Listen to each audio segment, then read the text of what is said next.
കാരശ്ശേരി മാഷിനെ എല്ലാവർക്കും അറിയാം. കാരശ്ശേരി മാഷിന്റെ വീട്ടിലാണെന്ന് ഞങ്ങളുള്ളത്. എം എൻ കാരശ്ശേരി എന്ന് പറയുന്ന വ്യക്തി എപ്പോഴും വ്യത്യസ്തപ്പെട്ട് നിൽക്കുന്നത് അദ്ദേഹത്തിന്റെ വിളിച്ചു പറയലുകളാണ്. സത്യത്തോടെയുള്ള വിളിച്ചു പറയലുകൾ. അദ്ദേഹം ആരെയും ഭയക്കുന്നില്ല. അദ്ദേഹം പറയുന്ന നിലപാടുകളിൽ എപ്പോഴും ഒരു മൗലികത ഉണ്ടാവാറുണ്ട്.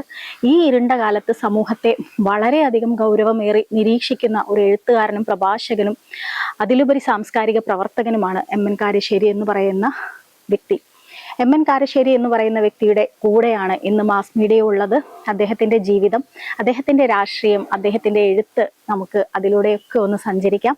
എപ്പോഴും ചാനലുകളിൽ അടക്കം ഈ കാലത്തും സജീവമായി നിന്നുകൊണ്ട് തൻ്റെ നിലപാടുകളിൽ ഉറച്ചു നിൽക്കുന്ന എം എൻ കാരശ്ശേരിയോടൊപ്പം നമുക്ക് കേൾക്കാം അദ്ദേഹത്തെ. കാരശ്ശേരി മാഷിനെ കുറിച്ച് ഞാൻ പറയായിരുന്നു, എഴുത്തുകാരൻ, പ്രഭാഷകൻ, സാംസ്കാരിക പ്രവർത്തകൻ. ഇതിനേക്കാളൊക്കെ അപ്പുറം കാരശ്ശേരി മാഷ് വ്യത്യസ്തനാകുന്നത് സത്യം വിളിച്ചു പറയുന്നതിലാണ്. നിങ്ങൾ വിളിച്ചു പറയുന്നതിൽ ഒരു മൗലികത ഉണ്ടാവാറുണ്ട്. ഒരുപാട് ശത്രുക്കൾ ഉണ്ടാവാറുണ്ടോ മാഷിന് ഇതിന്റെ പേരിൽ? ശത്രുക്കൾ ഉണ്ടാവും. എന്നുവെച്ചാല് ആർക്കും ആവശ്യമില്ലാത്തൊരു സാധനം സത്യമാണ്. കാരണം എല്ലാവരും മറ്റുള്ളവർ തന്നോട് സത്യം പറയണം എന്ന് വിചാരിക്കും. ഇവരാരോടും സത്യം പറയില്ല. കാരണം സത്യം പറഞ്ഞാൽ പല അസൗകര്യമുണ്ട്. അതായത് ഇപ്പോൾ നിങ്ങളൊരു ഗവൺമെന്റിനെതിരായിട്ട് സംസാരിക്കുകയാണ്. അപ്പോൾ ഗവൺമെന്റിന്റെ സൗജന്യങ്ങളോ സമ്മാനങ്ങളോ സൽക്കാരങ്ങളോ നിങ്ങൾക്ക് കിട്ടില്ല. അല്ലെങ്കിൽ ഒരു പാർട്ടിക്കെതിരായിട്ട് പറയാണ്, അല്ലെങ്കിൽ ഏതെങ്കിലും പുരോഹിതനെതിരായിട്ട് പറയുമ്പോൾ ആ പൗരോഹിത്യ വിഭാഗം, ഉദാഹരണം ഇപ്പോൾ AP അബൂബക്കർ മുസ്ലിയാർക്കെതിരായിട്ട് പറയാണ്, അല്ലെങ്കിൽ നിങ്ങൾ ഇപ്പോൾ ഏതെങ്കിലും ഒരു ബിഷപ്പിനെതിരായിട്ട് പറയാണ്. അപ്പോൾ ആ വിശ്വാസികൾ അങ്ങനെ പലരും സാഹിത്യത്തിലും ഒക്കെ അങ്ങനെ തന്നെയാണ്. അപ്പം അത് ഒറ്റപ്പെടും എന്ന് തീർച്ചയാക്കാതെ ഒരാൾക്ക് സത്യമാണ് എന്ന് അവനവൻ വിശ്വസിക്കുന്നത് പറയാൻ പറ്റില്ല.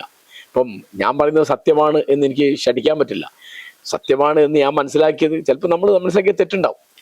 പക്ഷെ അതിൽ നമുക്ക് ഉറപ്പാക്കാവുന്ന ഒരു കാര്യം എന്താണെന്ന് വിചാരിച്ചാൽ, നമ്മൾ ഒരാളുടെ 10 റുപ്യ വാങ്ങിയിട്ടോ അല്ലെങ്കിൽ ഒരാളെ പേടിച്ചിട്ടോ അല്ല വർത്താനം പറയുന്നത്. നമുക്ക് തെറ്റിയാൽ തെറ്റി, എനിക്കത് അബദ്ധം പറ്റി, അല്ലെ എന്നോട് മാപ്പാക്കണം എന്ന് പറയാൻ എനിക്കൊരു ബുദ്ധിമുട്ടില്ല. അത്രയേ ഉള്ളത്. ശത്രുക്കൾ ഉണ്ടാവുമ്പോ അങ്ങനെ ഡീൽ ചെയ്യുന്ന എങ്ങനെയാണ്? ഇല്ല, അങ്ങനെ എനിക്ക് അവരോടൊരു വിരോധമില്ല. എന്താ കാരണം വെച്ചാല് ഇപ്പം ഫേസ്ബുക്കില്, വാട്സപ്പില്, യൂട്യൂബിലൊക്കെ ധാരാളം കമന്റ്സ് വരും. അത് അധികവും എതിരാണ്. എല്ലാവരും എതിരാന്നല്ല. ആ എതിരായുള്ള കമന്റ്സ് ഒന്നും ഞാൻ മിക്കതും കാണാറില്ല.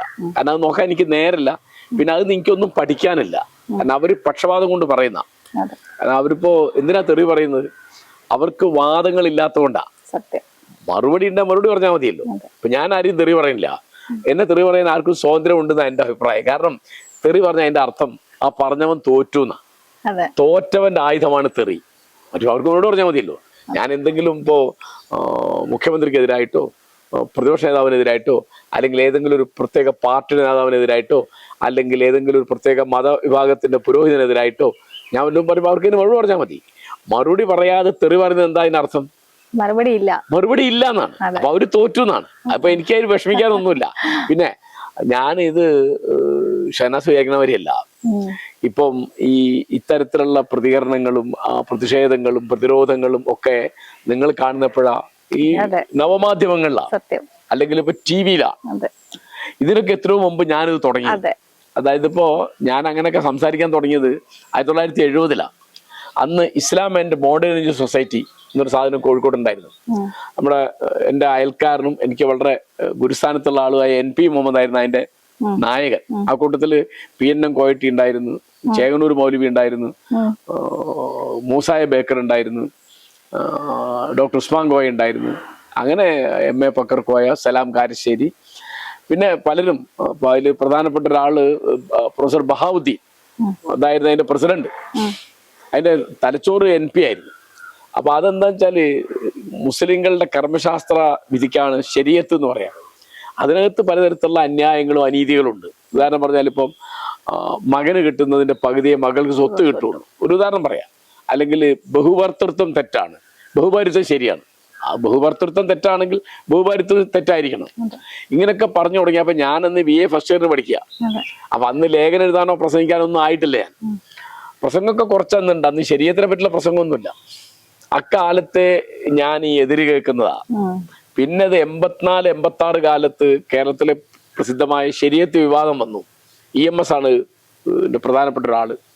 എന്നുവെച്ചാല് ഇർഫാൻ ഹബീബ്, അലിഗഡിലെ ഹിസ്റ്ററി പ്രൊഫസർ, വലിയ മാർക്സിസ്റ്റ് ചിന്തകൻ, അദ്ദേഹം 84 ഫെബ്രുവരിയിൽ നിന്ന് എൻ്റെ ഓർമ്മ കോഴിക്കോട്ടൊരു DYFIയുടെ ഒരു അഖിലേന്ത്യാ സമ്മേളനം ഉദ്ഘാടനം ചെയ്ത് പ്രസംഗിക്കുമ്പോൾ ശരീഅത്തിലെ അനീതികളെ പറ്റി പറഞ്ഞപ്പോൾ എന്തുണ്ടായി വെച്ചാൽ അത് പറഞ്ഞത് ശരിയാണെന്ന് കോട്ടയത്ത് നിന്ന് EMS പത്രക്കാരോട് പറഞ്ഞു.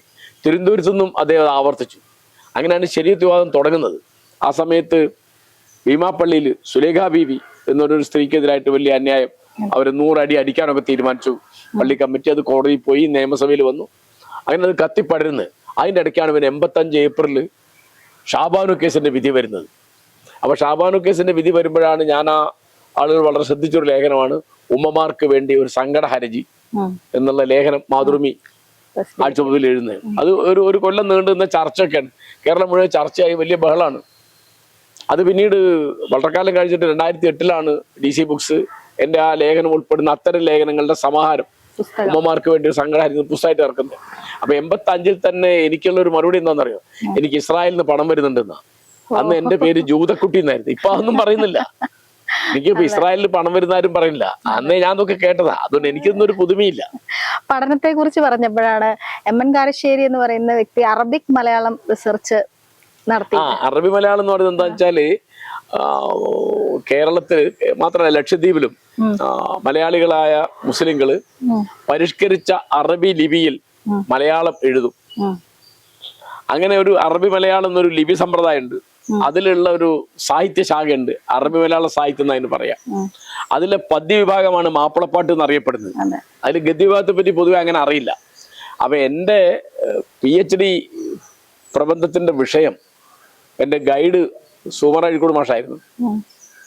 മാപ്പിളപ്പാട്ടുകളാണ്.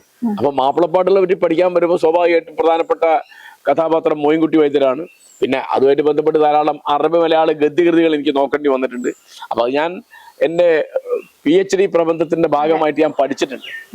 മരണപ്പെട്ട ഗാന്ധിജിയെ വീണ്ടും കൊന്നത് ഈ കാലത്താണ്. പൊതുവെ ഗാന്ധിജിയെ മറന്നുകൊണ്ടിരിക്കുന്ന ഒരു കാലം കൂടിയാണ്, അല്ലെങ്കിൽ ഗാന്ധിയെ കൊന്ന ആളെ മഹാത്മാവായി വിശേഷിപ്പിക്കുന്ന ഒരു കാലം ഇതാണ്. പക്ഷെ ഈ കാലത്തും എന്നും ഗാന്ധിജിയെ കുറിച്ച് പറഞ്ഞുകൊണ്ടേയിരിക്കുന്ന ഒരു മനുഷ്യനാണ് കാരശ്ശേരി മാഷ് എന്ന് പറയുന്നത്. മാഷ് ഈ കാലത്ത് അതിന്റെ ഒരു അനിവാര്യതയെ കുറിച്ച് പറയാമോ? എന്നുവെച്ചാല് ഗാന്ധിയെ നിങ്ങക്ക് കൊല്ലാൻ സാധിക്കില്ല. കാരണം ഗാന്ധി ഒരു വ്യക്തിയല്ല, അതൊരാശയമാണ്. ആ ആശയത്തിന്റെ ചുരുക്കം എന്താണെന്ന് വെച്ചാല് അഹിംസയാണ്. ഗാന്ധി സത്യവും അഹിംസയും ഒന്നാണെന്ന് പറയും. അപ്പൊ ഇന്ന് നമുക്ക് ഏറ്റവും ആവശ്യമുള്ള ഒരാശയം അഹിംസയാണ്, വേറെ ഒന്ന് സത്യമാണ്. ഗാന്ധിക്ക് ഏറ്റവും പ്രധാനം സത്യമാണ്. ഇപ്പൊ ആലോചിച്ച് നോക്കുക, കേരളത്തിലെ ഇന്നത്തെ രാഷ്ട്രീയത്തിൽ ഏറ്റവും അധികം എല്ലാ പാർട്ടിക്കാരും ഉപയോഗിക്കുന്ന സാധനം അസത്യമാണ്, അല്ലെങ്കിൽ അർദ്ധസത്യമാണ്, അല്ലെങ്കിൽ അതിശയോക്തിയാണ്, അല്ലെങ്കിൽ അത്യുക്തിയാണ്. ഗാന്ധിക്ക് ഇതൊന്നുമില്ല. അസത്യമില്ല, അർദ്ധസത്യമില്ല, അതിശയോക്തിയില്ല, അത്യുക്തിയില്ല. അപ്പോ ഈ തരത്തില് സത്യം നാട് നീളെ ആക്രമിക്കപ്പെടുന്ന ഒരു കാലമാണ്. അപ്പൊ നമ്മൾ ഗാന്ധിയെ പറ്റിയില്ലാതെ ആരെ പറ്റി പറയും? പിന്നെ എല്ലാ അർത്ഥത്തിലും വീട്ടിലും റോട്ടിലും നാട്ടിലും ഒക്കെ ഹിംസ പെരുത്തൊരു കാലാണ്. ആലോചിച്ച് നോക്കൂ, ഒരു കാമുകൻ കൊടുത്ത കത്തിന് മറുപടി കൊടുത്തില്ല, അല്ലെങ്കിൽ ഒരു കാലത്തെ പ്രേമം നിരസിച്ച് വേറെ വഴിക്ക് പോയി എന്നുള്ളതുകൊണ്ട് ഒരു പെൺകുട്ടിയെ കൊല്ലാൻ പറ്റും? ഇക്കാലത്ത് ആലോചിക്കാൻ പറ്റുമോ? അത് നിങ്ങൾ പ്രേമിച്ചൊരു പെണ്ണിനെ പെട്രോൾ ഒഴിച്ച് കൊല്ലുക, അല്ലെങ്കിൽ കാമുകൻ വേണ്ട എനിക്ക് വേറെ ഒരു ആളെ കല്യാണം കഴിക്കുന്നതാകുമ്പോ സർവത്തിൽ വിഷം കലർത്തി കാമുകനെ കൊല്ലുക. ഇതിപ്പോ ഭാര്യ ഭർത്താക്കന്മാര് തമ്മിൽ അടി കൂടുക എന്നൊക്കെ ഉള്ളതൊക്കെ പണ്ടുണ്ട്. അല്ലെങ്കിൽ അച്ഛൻ മകനെ അടിക്കുക, അതൊക്കെ പണ്ട്. ഇപ്പോ ഏറ്റവും വലുതെന്താണ്? ഇങ്ങനെ എല്ലാ പ്രശ്നങ്ങൾക്കും പരിഹാരം ഹിംസയാണെന്നാ. ഇപ്പോ ഭർത്താവിനെ കൊല്ലാൻ ഭാര്യ കൊട്ടേഷൻ കൊടുക്കുക, ഭാര്യയെ കൊല്ലാൻ ഭർത്താവ് കൊട്ടേഷൻ കൊടുക്കുക. പിന്നെ കൂട്ടുകാർ തമ്മിൽ ഇപ്പൊ ഇവിടെ താമരശ്ശേരിയിൽ എന്താ ഉണ്ടായത്? 4-5 ചെറുപ്പക്കാർ കൂടിയിട്ട് 10ാം ക്ലാസ് പഠിക്കുന്ന കുട്ടികളാണ്. അവർ കൂടിയിട്ട് അവരൊരു കൂട്ടുകാരനെ തല്ലിക്കൊല്ലാണ്. ചെറിയ പിള്ളേരായത്. അപ്പോ മയക്കുമരുന്ന്, കഞ്ചാവ്, മദ്യം, ഇതിൻ്റെയൊക്കെ ദുസ്വാധീനം. പിന്നെ അതൊന്നും ഇല്ലെങ്കിൽ തന്നെ തല്ലിയെ കൊല്ലിയെ ചെയ്യുന്നതിലൊന്നും ഒരു തെറ്റുമില്ല. ആരെപ്പറ്റി എന്തും പറയാം. ആർക്കും ആരോട് എന്തും ചെയ്യാം, കാശുണ്ടായാൽ മതി, അല്ലെങ്കിൽ മസിൽ പവർ ഉണ്ടായാൽ മതി. അതാണ് മണി പവർ, മസിൽ പവർ.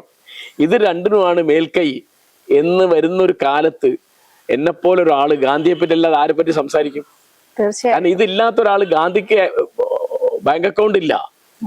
ആലോചിച്ച് നോക്കൂ. ഇപ്പൊ ഇവിടെ മുഹമ്മദ് അബ്ദുറഹിമാൻ എന്നൊരു നേതാവ് ഉണ്ടായിരുന്നു, അദ്ദേഹത്തിന് ബാങ്ക് അക്കൗണ്ട് ഉണ്ടായിരുന്നില്ല. കെ കേളപ്പൻ അദ്ദേഹം മരിക്കുമ്പോൾ ബാങ്കിൽ ബാക്കിയുള്ള എത്രയെന്ന് അറിയും? 28 രൂപയാണ്. അനവധി കാലം മാതൃഭൂമി ചീഫ് എഡിറ്റർ ആയിരുന്നു കെ പി കേശവനൻ. അനവധി പുസ്തകങ്ങൾ എഴുതിയ ആളാ. അദ്ദേഹത്തിന്റെ മരിക്കുമ്പോൾ ബാങ്കിൽ ബാക്കിയുള്ള എത്രയാ? 3000 ഉറുപ്പ്യാണ്.